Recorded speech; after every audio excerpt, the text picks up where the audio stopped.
Well, hello, everybody. Welcome to another brand new special edition, another Shenk and Spence show. As promised to all our listeners, we're doing a second half breakdown of the KC New England game. And let's jump right into it, Spence. So first off, second half, Kansas City Chiefs, they were driving down the field. Then they had a catch and then a fumble. And then Chandler Jones made an unbelievable, great forced fumble. Really set the tone in the second half. Really made it to be, too much Gronk at the end. It was 21-6 at that point. Really turned the tide for that point. But really huge momentum shift. And then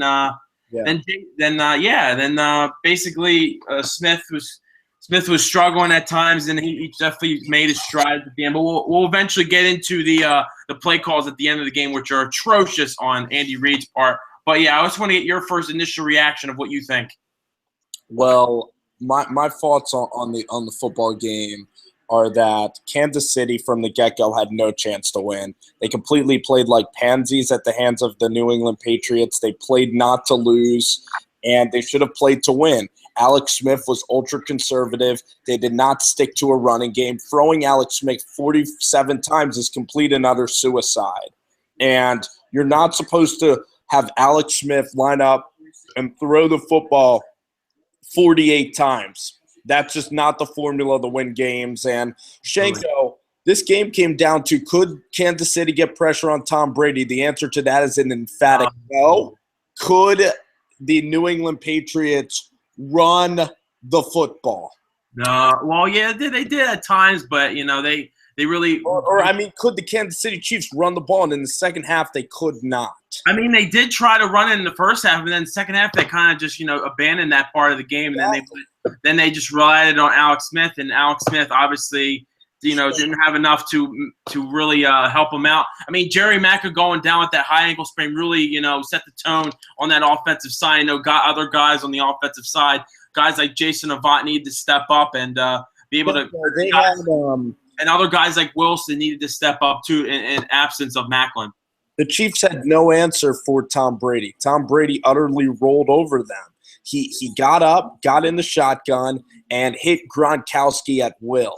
And the Chiefs held the ball for so long, but if New England had a couple of more possessions, they easily could have got to 40 points, and no one forecasted that coming. Everybody talked about the injuries up front on the offensive line and how Kansas City would get pressure. Didn't work at all. When Kansas City sent blitzes, Brady would get into hot routes with Gronkowski and Julian Edelman, and he was just slicing and dicing Kansas City all day long. It was a classic and typical Patriots game, and I knew in that second half when Alex Smith was down by 10, it was a classic Patriots game where Alex Smith would throw enough touchdowns to kind of get within striking distance, but you just knew that when New England had to put the game away, when they got the ball after the onside kick attempt, Tom Brady put the game away. And it was a game where Kansas City really had no chance of winning the entire time. We knew the ending of the story before the movie even began. And in the first half, Shenko, when Kansas City was not scoring those points, when Gronkowski was dominating the game, we knew the forecast that Kansas City was not going to win when their defense played this badly. And again, Alex Smith is not going to bring you back double digits in New England. And to go off your analogy, it seems like the game that you get in the App Store, Fruit Ninja. We basically just slice and dice them all over the field. Obviously Smith needed to step up in the absence of guys like Macklin and all that. So in the third quarter, they had that huge, if you remember, that 12-play 80-yard drive to keep them back into the game. And it turned out to be 21-13. Really was a big job for him coming up for him. And then obviously, we fast forward right to the fourth quarter. Might as well get to the bread and butter of the game where, classic Andy Reid, he makes these huge blunders. Again, Alex Smith, not in his hurry up mode. Everybody's jogging to the line. They're not really, an up-tempo offense. They're at the 2-minute warning. They let it go all the way to the 2-minute warning without calling another timeout. Huge missed opportunity for them. They have an identity crisis, Shenko. They had no way to win the game. And absolutely, and at the end of the game where they, it was first down, 2-minute warning. They had a missed opportunity for a timeout there to use to try to get the ball back. Then they ran the ball on first down, got absolutely denied. Then they ran off 30 seconds more off the clock. Then Alex Smith throws a prayer to the corner of the end zone, incomplete pass. He basically was spot on, for a couple times today. Then you had third down. You luckily with the option read keep from Alex Smith to I forget the running back's name. But he had the thing about Alex Smith is he's not bad, but he also doesn't have that quick like touchdown ability where he doesn't have that quick home run ball in him where he can go up the field in 4 plays. And when you play the New England Patriots, you need those chunk plays that Flacco can give you, that Big Ben can give you. And Alex Smith is a guy that, you're very limited with him as your quarterback. And if you're going to win a Super Bowl with Alex Smith around you in that kind of passing game, what you need to do is make your defense all world. Because I would stack Alex Smith in the Trent Dilfer type of game manager role. And maybe he's a little bit better than Trent Dilfer.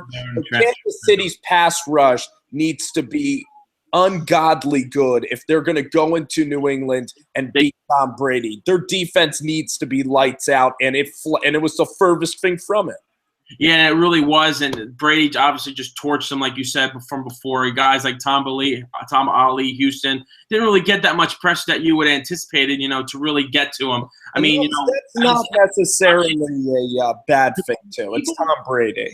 To be able to beat Tom Brady, you need to get pressure in his face, just like the Giants did in those 2 key Super Bowl runs with Strahan, with OC, with Tuck. I can go on and on. Sam Madison, those boys, and you need to be able to put pressure to be able to win games in key situations. And the Chiefs did not have it today. They came flat in their face. The Patriots. There was one big. Shenko, there was no moment where the Chiefs were going to win that game. And holy crap, Eddie Lacy could be going to the house. Oh wow, we got to keep going on with more updates for you guys. We're running a time shift right now. It's okay, but we got to go back to. But the main sentiment I was getting at, Kansas City, the entire game, you just knew the end of the story. You knew New England would win that game, whether they were up 7 or 14. Tom Brady would ice the game or Alex Smith would not be strong enough to get them in the overtime.